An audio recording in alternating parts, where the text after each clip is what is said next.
नमस्कार और स्वागत है बिटकॉइन वर्ल्ड मीडिया में, जहां हम करेंगे क्रिप्टो की बात आपके साथ। नमस्कार। तो आज हम कुछ ऐसे खास लोगों के बारे में बात करने वाले हैं जिन्होंने ये जो क्रिप्टो और ब्लॉकचेन की दुनिया है ना, उसको बनाने में, उसको आज जहां वो हैं वहां पहुंचाने में बहुत बड़ा रोल निभाया है। बिल्कुल। मतलब ये वो लोग हैं जिनकी सोच, जिनकी मेहनत ने सिर्फ एक नई टेक्नोलॉजी नहीं बनाई, हाँ, बल्कि उसे एक दिशा दी, उसे वो बनाया जो आज वो दुनिया के फाइनेंशियल सिस्टम को टक्कर दे पा रही है। सही कहा। और इसके लिए हमने एक लेख देखा है रौनक घटिया का, top crypto leaders of the world, जिन्होंने बनाई नई दुनिया। ये 23 अगस्त 2025 का है। हाँ, काफी दिलचस्प लेख है। इसी के आधार पर आज हम समझने की कोशिश करेंगे कि ये कौन लोग हैं और इन्होंने क्या किया। मतलब ये जानना बड़ा इंटरेस्टिंग होगा कि आखिर इन्होंने फाइनेंस और टेक की दुनिया में इतनी हलचल मचाई कैसे। हाँ, ये लेख एक अच्छा नजरिया देता है। हाँ। तो कहाँ से शुरू करें? शायद सबसे कॉमन नाम जो आता है दिमाग में, विटालिक। हाँ, विटालिक बुटेरिन, इथेरियम वाले। इथेरियम, हाँ। जब ज्यादातर लोग ब्लॉकचेन मतलब सिर्फ बिटकॉइन समझ रहे थे, मतलब डिजिटल पैसा इधर से उधर भेजना, एग्जैक्टली। तब विटालिक कुछ और ही सोच रहे थे, है ना? बिल्कुल। विटालिक की सबसे बड़ी देन मेरे ख्याल से वो स्मार्ट कॉन्ट्रैक्ट का आइडिया है, उसे इथेरियम ब्लॉकचेन पर लाना। स्मार्ट कॉन्ट्रैक्ट, सरल शब्दों में ये क्या चीज है? देखिए, सरल शब्दों में कहें तो ये डिजिटल समझौते, मतलब कंप्यूटर कोड में लिखे हुए अग्रीमेंट्स, अच्छा। जो कुछ शर्तें पूरी होने पर अपने आप ऑटोमेटिकली लागू हो जाते हैं। किसी बैंक या वकील जैसे बिचौलिए की जरूरत नहीं है। ओ, इसने तो ब्लॉकचेन का मतलब ही बदल दिया होगा फिर। बिल्कुल। इसने ब्लॉकचेन की संभावनाओं को, मतलब क्या क्या किया जा सकता है, उसे बहुत ज्यादा बढ़ा दिया। लेख में एक अच्छी उपमा दी है इसके लिए कि विटालिक ने ब्लॉकचेन को एक सिंपल कैलकुलेटर से स्मार्टफोन बना दिया। हाँ, ये उपमा एकदम सही है। मतलब सिर्फ जमा घटा नहीं, अब उस पर आप तरह तरह के ऐप चला सकते हैं, प्रोग्राम बना सकते हैं। और इसी वजह से तो आज इथेरियम पर हजारों डी एप्स, मतलब डिसेंट्रलाइज्ड एप्लीकेशंस चल रहे हैं। और ये वेब3, इंटरनेट का अगला दौर जैसे कहते हैं, हाँ, उसकी नींव का एक बहुत जरूरी हिस्सा है। विटालिक का सफर भी तो बिटकॉइन मैगजीन से शुरू हुआ था। काफी कम उम्र में ही उन्होंने पहचान बना ली थी। लेकिन ये सफर आसान तो नहीं रहा होगा। सुनने में आता है वो डाओ हैक वगैरह, काफी मुश्किल दौर था वो। हाँ, बिल्कुल। 2016 का डाओ हैक एक बहुत बड़ी चुनौती थी। डाओ मतलब डिसेंट्रलाइज्ड ऑटोनॉमस ऑर्गेनाइजेशन, एक तरह का संगठन जो कोड के नियमों पर चलता है, बिना किसी बॉस के। उस पर जब हमला हुआ तो इथेरियम की सुरक्षा पर, उसके भविष्य पर बड़े सवाल उठ गए थे। अच्छा। और उसके बाद इथेरियम कम्युनिटी में काफी मतभेद भी हुआ।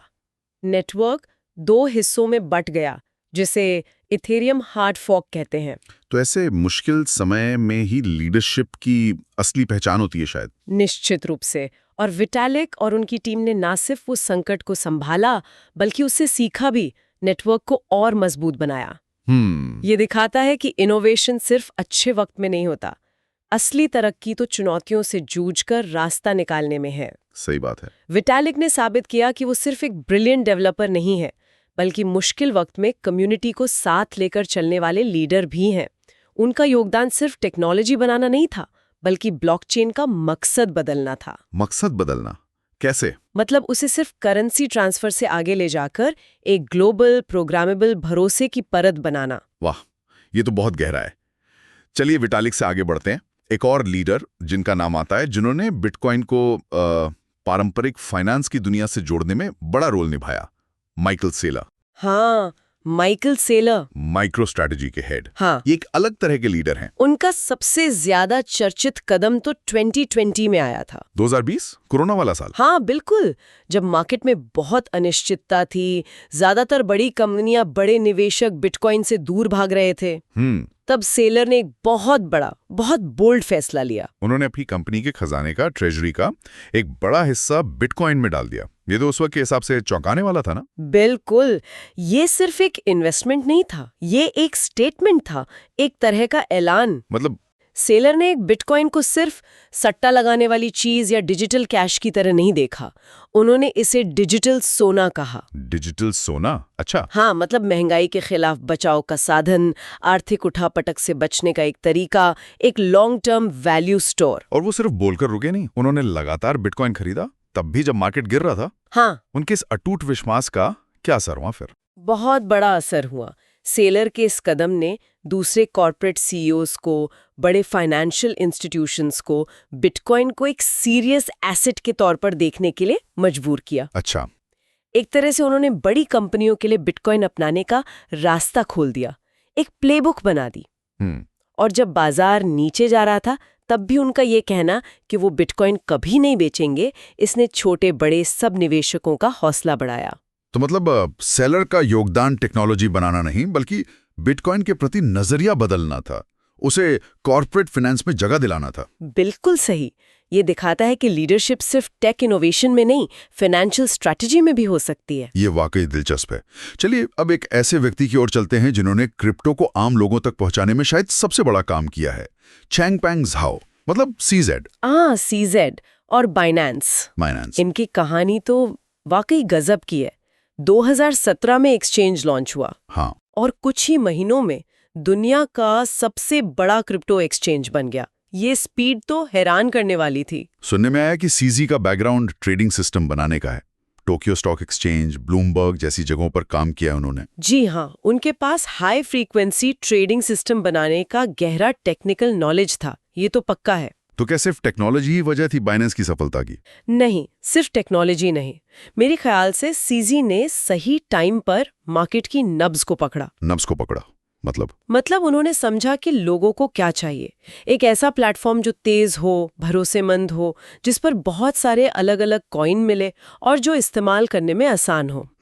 और उन्होंने सिर्फ एक एक्सचेंज नहीं बनाया, उन्होंने एक पूरा इकोसिस्टम खड़ा कर दिया। इकोसिस्टम, इससे क्या मतलब है, जरा समझाएंगी? मतलब बाइनेंस सिर्फ क्रिप्टो खरीदने बेचने की जगह नहीं है। उन्होंने बाइनेंस एकेडमी शुरू की। अच्छा, सीखने के लिए? हाँ।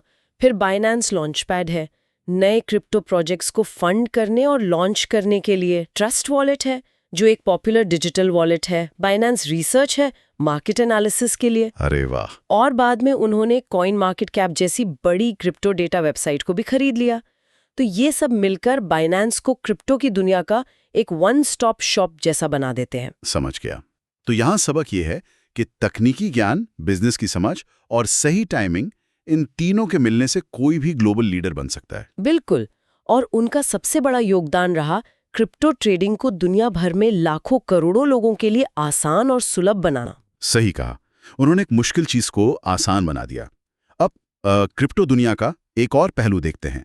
वो है पुरानी फाइनेंशियल दुनिया और इस नई ब्लॉकचेन टेक्नोलॉजी के बीच पुल बनाने की कोशिश। और यहाँ नाम आता है ब्रैड गार्लिंगहाउस का। हाँ, ब्रैड गार्लिंगहाउस, रिपल के सीईओ। इनका फोकस बाकियों से काफी अलग है। अलग कैसे? ये बिटकॉइन या इथेरियम जैसे ओपन पब्लिक नेटवर्क की बजाय ज्यादातर स्थापित बैंकों और फाइनेंशियल इंस्टीट्यूशंस के साथ काम करने पर ध्यान देते हैं। अच्छा, तो ये ट्रेडिशनल फाइनेंस को ब्लॉकचेन से जोड़ रहे हैं। हाँ, यही रिपल का मुख्य लक्ष्य रहा है। गार्लिंगहाउस की लीडरशिप में रिपल ने पारंपरिक पेमेंट सिस्टम की जो कमियां हैं, जैसे अंतर्राष्ट्रीय स्तर पर पैसे भेजने में लगने वाला टाइम, कटने वाली फीस, इन दिक्कतों को दूर करने के लिए ब्लॉकचेन का इस्तेमाल करने पर फोकस किया है।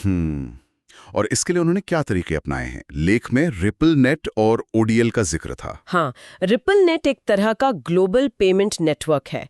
ये बैंकों और पेमेंट कंपनियों को आपस में जोड़ता है ताकि वो तेजी से और सस्ते में पैसे भेज सकें। ठीक है। और ऑन डिमांड लिक्विडिटी यानी ओडीएल इसी नेटवर्क का एक प्रोडक्ट है।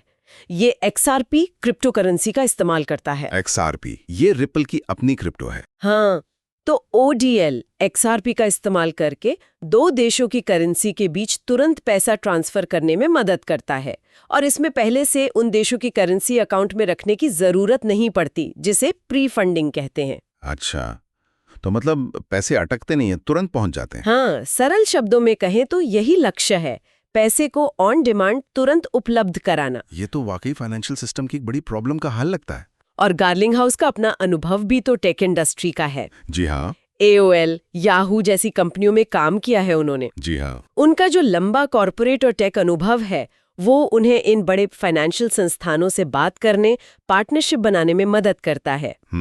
उनका काम ये दिखाता है कि ब्लॉकचेन सिर्फ नए सिस्टम बनाने के लिए नहीं है, बल्कि मौजूदा सिस्टम को सुधारने और असल दुनिया की प्रॉब्लम सॉल्व करने में भी काम आ सकता है। तो ये क्रिप्टो को रेगुलेशन और ट्रेडिशनल फाइनेंस के दायरे में लाने की कोशिश है? कह सकते हैं एक तरह से ये उस दिशा में एक कदम है। बहुत दिलचस्प। तो अब तक हमने देखा विटालिक ने संभावनाएं बढ़ाई, सिलर ने कॉर्पोरेट भरोसा जगाया, सीजी ने आम लोगों तक पहुंच बनाई, गार्लिंग हाउस ने पुराने सिस्टम से पुल बनाया। अब आते हैं पांचवें लीडर पर, चार्ल्स हॉकिंसन, जिनका नजरिया शायद इन सबसे थोड़ा अलग है। चार्ल्स हॉकिंसन, हाँ, इनकी कहानी भी बड़ी दिलचस्प है। ये इथीरियम के को-फाउंडर्स में से एक थे शुरू में। अच्छा, विटालिक के साथ। हाँ, लेकिन फिर विटालिक के साथ कुछ मतभेद हुए आइडियाज को लेकर और वो अलग हो गए। फिर उन्होंने IOHK, इनपुट आउटपुट हांगकांग नाम की कंपनी शुरू की, जिसने कार्डानो ब्लॉकचेन बनाया। कार्डानो, हाँ, इसका नाम भी काफी सुना है।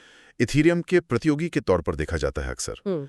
तो हॉकिंसन का अप्रोच अलग कैसे है? लेख में लिखा था कि वो वैज्ञानिक तरीके पर जोर देते हैं। बिल्कुल, यही उनका मेन पॉइंट है। हॉकिंसन का मानना था कि ब्लॉकचेन डेवलपमेंट ज्यादा कठोर होना चाहिए, एकेडमिक रिसर्च पर आधारित होना चाहिए, पीयर रिव्यू पर आधारित होना चाहिए। पीयर रिव्यू मतलब दूसरे एक्सपर्ट्स उस रिसर्च को जांचें, परखें, फिर उसे लागू किया जाए। अच्छा, काफी मेथोडिकल तरीका है। हाँ, इसलिए कार्डानो की नींव वैज्ञानिक सोच और रिसर्च पेपर्स पे रखी गई है। उनका लक्ष्य एक ऐसा ब्लॉकचेन बनाना है जो न सिर्फ सुरक्षित हो, बड़े स्केल पर काम कर सके, बल्कि सस्टेनेबल भी हो, मतलब लंबे समय तक चल सके। और उनका विजन क्या है? सिर्फ एक बेहतर टेक्नोलॉजी बनाना है या कुछ और भी है? नहीं, उनका एक बहुत बड़ा सामाजिक विजन भी है। हॉकिंसन अक्सर उन अरबों लोगों की बात करते हैं जिनके पास बैंक अकाउंट या दूसरी फाइनेंशियल सुविधाएं नहीं है। हाँ, खासकर विकासशील देशों में। बिल्कुल, उनका लक्ष्य है कार्डानो और उसके टोकन ADA का इस्तेमाल करके इन लोगों तक फाइनेंशियल सेवाएं पहुंचाना, फाइनेंशियल इंक्लूजन जिसे कहते हैं। उन्हें एक डिजिटल पहचान देना, उनके लिए नए अवसर पैदा करना, यानी टेक्नोलॉजी के जरिए सामाजिक बदलाव लाने का लक्ष्य। ये इथेरियम छोड़ने के बाद उनका अपना रास्ता बनाने जैसा था। हाँ, बिल्कुल। ये दिखाता है कि लीडरशिप के कई रंग हो सकते हैं। हॉकिंसन का रास्ता शायद थोड़ा धीमा लगे। हाँ, क्योंकि वो रिसर्च और प्रूफ पर बहुत जोर देते हैं। सही, लेकिन उनका मकसद सिर्फ तेजी से कुछ बना देना नहीं है, बल्कि एक ऐसा सिस्टम बनाना है जो भरोसेमंद हो, लंबे समय तक चले और जिसका समाज पर पॉजिटिव असर हो। ये एक मिशन ड्रिवन अप्रोच है। तो इन पांचों लीडर्स को अगर देखें, Vitalik, Saylor, CZ, Garlinghouse, Hoskinson, एक बात तो साफ है, ये जो क्रिप्टो और ब्लॉकचेन की दुनिया है, ये सिर्फ कोड और एल्गोरिदम की कहानी नहीं है। आपने बिल्कुल सही पकड़ा। ये दुनिया इन जैसे लीडर्स की सोच, उनके विजन, उनकी हिम्मत, उनकी स्ट्रैटेजी और दुनिया पर असर डालने की उनकी इच्छा, इन सब से बनी है। हाँ, हर किसी का रास्ता अलग है। कोई टेक्नोलॉजी की हदें तोड़ रहा है, जैसे विटालिक, उनसे फाइनेंशियल सिस्टम से जोड़ रहा है, जैसे सेलर और गार्लिंग हाउस, कोई उसे अरबों लोगों तक पहुंचा रहा है, सीजी, तो कोई उसे वैज्ञानिक आधार पर और मजबूत और सार्थक बना रहा है। Charles Hoskinson. हाँ, और ये सब मिलके इस इंडस्ट्री को आगे बढ़ा रहे हैं। और आज जब हम Web3, NFTs, मतलब वो यूनिक डिजिटल आइटम्स और DeFi, डिसेंट्रलाइज्ड फाइनेंस, इन सब नए ट्रेंड्स को देख रहे हैं, तो इन फाउंडर्स और लीडर्स का रोल और भी जरूरी हो जाता है। बिल्कुल, ये देखना वाकई रोमांचक होगा कि भविष्य में ये और इनके जैसे जो नए लीडर्स आएंगे, वो इस इंडस्ट्री को क्या नया आकार देते हैं। निश्चित रूप से। ये कहानी तो अभी बस शुरू हुई है। इसके अगले चैप्टर और भी दिलचस्प होने वाले हैं। चलिए अब लेते हैं आज की बातचीत से जुड़ा एक सवाल। जरूर। सवाल यह है कि क्या ब्लॉकचेन टेक्नोलॉजी सिर्फ बिटकॉइन जैसी क्रिप्टोकरेंसी बनाने या पैसे भेजने के ही काम आती है? आंसर नहीं। ये एक बहुत आम धारणा है, लेकिन ये पूरी तरह सही नहीं है, जैसा हमने विटालिक बुटेरिन के काम से समझा। हाँ, स्मार्ट कॉन्ट्रैक्ट्स। हाँ, इथेरियम ने दिखाया कि ब्लॉकचेन को प्रोग्राम किया जा सकता है। इसका मतलब है कि इस पे सिर्फ पैसों का लेन देन ही नहीं, बल्कि कई तरह के काम हो सकते हैं। बहुत अलग अलग तरह के एप्लीकेशन बन सकते हैं। जैसे वोटिंग सिस्टम बनाए जा सकते हैं, सप्लाई चेन को ट्रैक किया जा सकता है, डिजिटल पहचान बनाई जा सकती है, गेमिंग में यूनिक आइटम्स NFTs बन सकते हैं और भी बहुत कुछ। ब्रैड गार्लिंग हाउस दिखा रहे हैं कि कैसे इसे मौजूदा पेमेंट सिस्टम को बेहतर बनाने में इस्तेमाल कर सकते हैं। चार्ल्स हॉकिंसन इसे उन लोगों तक फाइनेंशियल सेवाएं पहुंचाने का जरिया बना रहे हैं जिनके पास बैंक नहीं है। तो मतलब क्रिप्टो इसका एक हिस्सा है, पर ब्लॉकचेन की क्षमता इससे कहीं ज्यादा है। बिल्कुल, ये मूल रूप से विश्वास और पारदर्शिता को बिना किसी सेंट्रल अथॉरिटी के स्थापित करने का एक नया तरीका है। बहुत बढ़िया तरीके से समझाया। तो ये सिर्फ डिजिटल पैसों की बात नहीं है, ये तो संभावनाओं की एक पूरी नई दुनिया खोल रही है ये टेक्नोलॉजी। बिल्कुल सही। आज की चर्चा खत्म करने से पहले हम अपने श्रोताओं के लिए एक सवाल छोड़ना चाहेंगे। जिस तरह इन लीडर्स ने फाइनेंस, इंटरनेट और टेक्नोलॉजी में ब्लॉकचेन से बदलाव लाया, जरा सोचिए भविष्य में हमारी रोजमर्रा की जिंदगी की और कौन सी चीजें या सेवाएं हैं जो इस टेक्नोलॉजी से पूरी तरह बदल सकती हैं। आपकी कल्पना क्या कहती है? ये वाकई एक दिलचस्प सवाल है सोचने के लिए। आज के लिए बस इतना ही। उम्मीद है आपको क्रिप्टो दुनिया के इन लीडर्स के बारे में जानकर अच्छा लगा होगा। डेली न्यूज की जानकारी के लिए हमारे चैनल को सब्सक्राइब कर लें। जल्द ही मिलते हैं एक नए टॉपिक के साथ। धन्यवाद। धन्यवाद।